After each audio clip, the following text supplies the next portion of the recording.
یا رسول اللہ یا علی الاسلام زندہ باد مرد آباد بے شمار اللہم صلی علی محمد وآلہ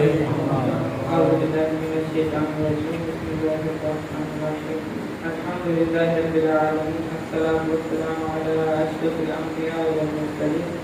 ابی القاسم محمد صلی اللہ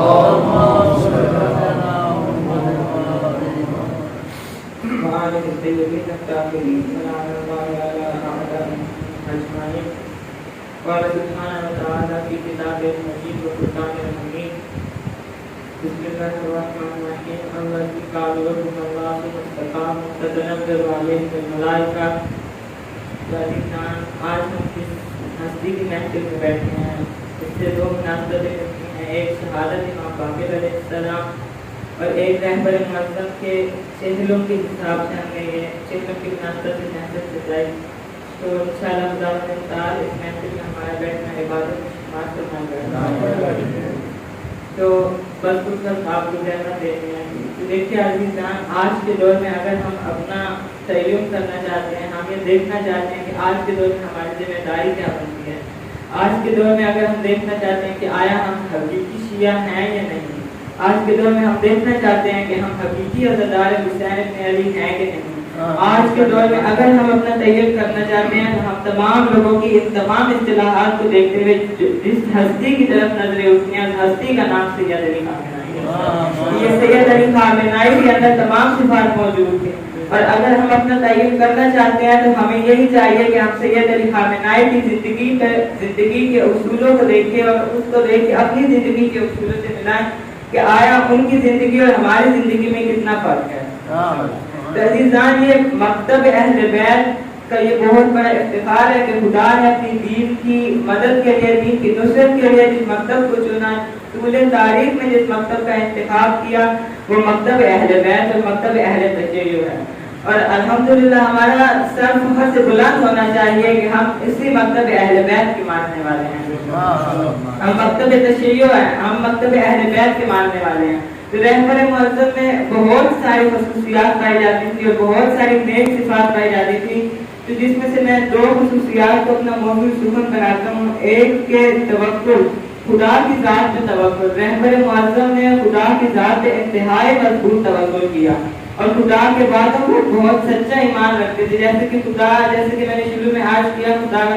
قرآن میں فرماتا ہے کہ الذین قالوا ربنا اللہ ثم استقاموا تتنزل علیہم الملائکہ، کہ ہمارا کام یہ ہے کہ ہم راہ خدا میں نکلیں، ہم راہ خدا میں استقامت دکھائیں، ہم دشمن کے سامنے ڈٹ جائیں، اور خدا کا کام یہ ہے کہ ہماری امداد کے لیے، ہماری مدد کے لیے وہ ملائکہ کا نزول کرے گا۔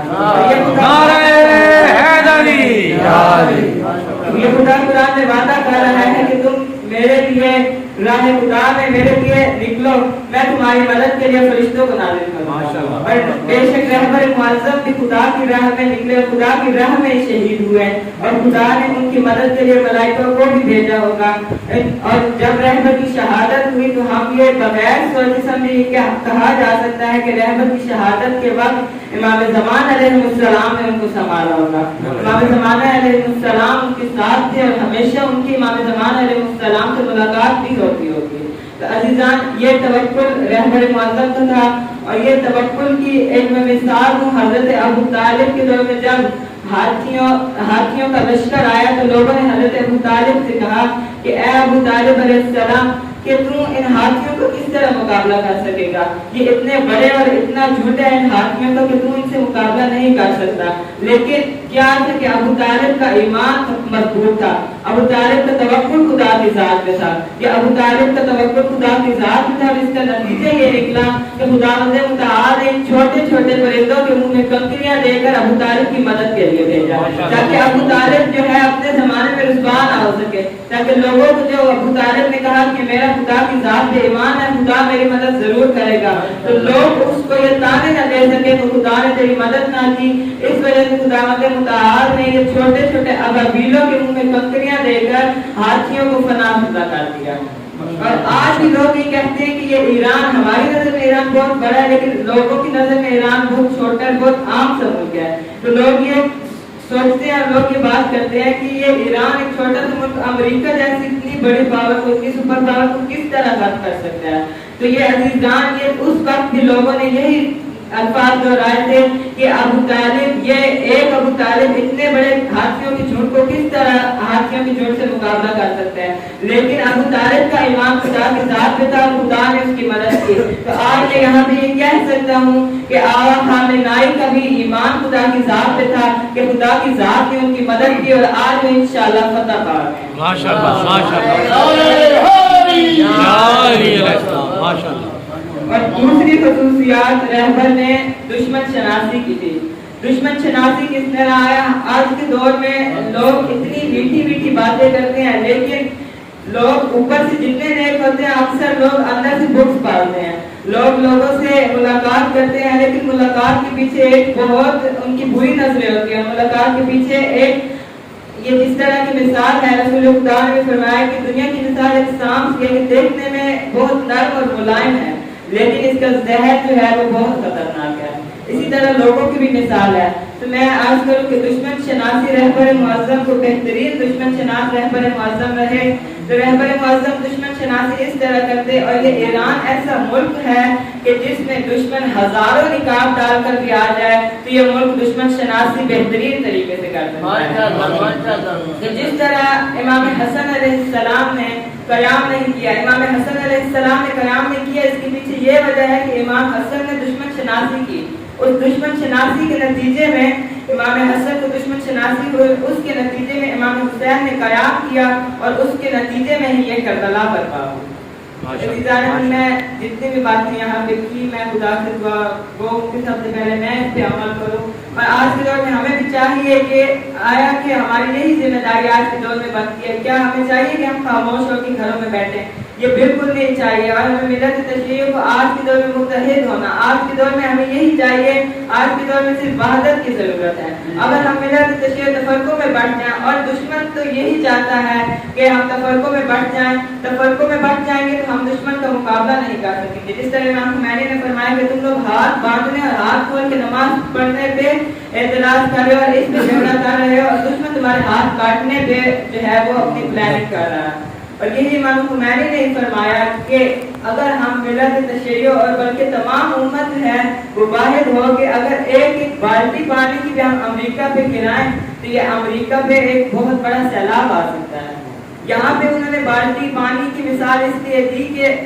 یہاں پہ وہ وحدت کی مثال دینا چاہتے تھے، یہاں پہ وحدت کی بات کرنا چاہتے تھے کہ اگر ہم واحد ہو کر امریکہ میں پانی کی ایک ایک بالٹی بھی ہر کوئی ڈال دے تو امریکہ اس سیلاب میں غرق ہو جائے گا، امریکہ اس سیلاب میں تباہ ہو جائے گا. تو عزیزان من، ہمیں چاہیے کہ آج کے دور میں ہم اپنا دفاع کریں، ہم دشمن شناس بنیں. اور آج کے دور میں دیکھیں جس طرح کہ ہمارے رہبر کو شہید کر دیا گیا، یہاں پہ ہماری سب سے بڑی ذمہ داری یہی بنتی تھی، کیونکہ وہ ایران میں موجود تھے، ہم یہاں پہ موجود تھے. ہم یہاں پہ رہ کر ہماری ذمہ داری یہی بنتی تھی کہ ہم حق کی آواز کو بلند کریں، باطل کے خلاف ہم نعرے لگائیں اور ریلیاں نکالیں، جلوس جتنے زیادہ ہو سکتے ہیں نکالیں، جتنا اجتماع ہو سکتا ہے ہم زیادہ سے زیادہ لوگوں کو متحد کریں اور اجتماع کریں، تاکہ اسی طریقے سے دشمن کو ایک چھوٹی چھوٹی باتوں سے، ان چھوٹے چھوٹے کاموں سے ہی دشمن کو شکست حاصل ہو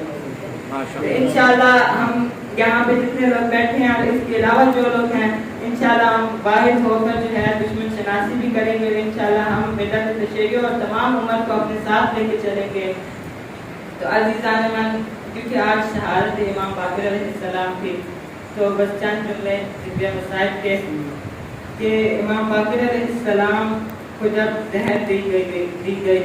حشام بن عبد المالک کو خدا لعنت کرے، اس نے امام باقر علیہ السلام کو زہر پلائی. جب اس نے امام باقر علیہ السلام کو زہر دی تو امام باقر علیہ السلام امام جعفر صادق کی آغوش میں ہے. امام جعفر صادق کے زانوں پہ امام باقر علیہ السلام کا سر ہے. امام باقر علیہ السلام امام جعفر صادق کو نصیحتیں کر رہے ہیں. عزیزانو، امام باقر علیہ السلام نصیحتوں میں ایک ایسی نصیحت کرتے ہیں، امام باقر علیہ السلام ایک ایسی نصیحت کرتے ہیں کہ نصیحت کرتے کرتے گریہ کرنے لگ جاتے ہیں۔ تو عزیزانو، وہ نصیحت یہ تھی کہ امام باقر امام جعفر صادق علیہ السلام سے فرماتے ہیں کہ اے بیٹا صادق، اگر تمہارے دروازے پہ کوئی سوالی آئے کبھی اسے خالی نہ بھیجنا، اگر تمہارے گھر پہ مہمان آئے کبھی اسے پیاسا نہ بھیجنا، اگر تم دیکھ رہے ہو کہ تمہارے سامنے کوئی پیاس سے تڑپ رہا ہے تو تم اسے پانی پلا لینا، اسے پیاسا نہ چھوڑنا۔ میں قربان جاؤں، یہاں پہ میں یہ کہہ سکتا ہوں کہ امام باقر علیہ السلام کو شاید کربلا یاد آ گئی ہو۔ امام باقر علیہ السلام جو کربلا کے واقعے میں 4-5 سال کے تھے،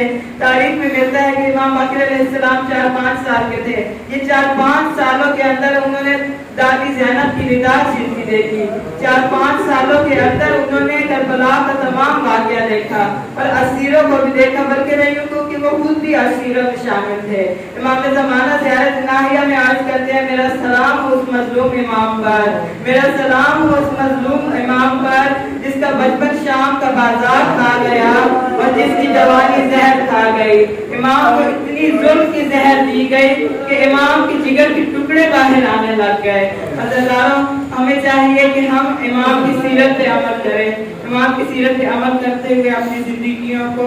زندگیوں میں امام کی سیرت کو لائیں اور اپنی زندگیوں کو امام کی سیرت پہ عمل کرتے ہوئے منور کریں۔ اللہ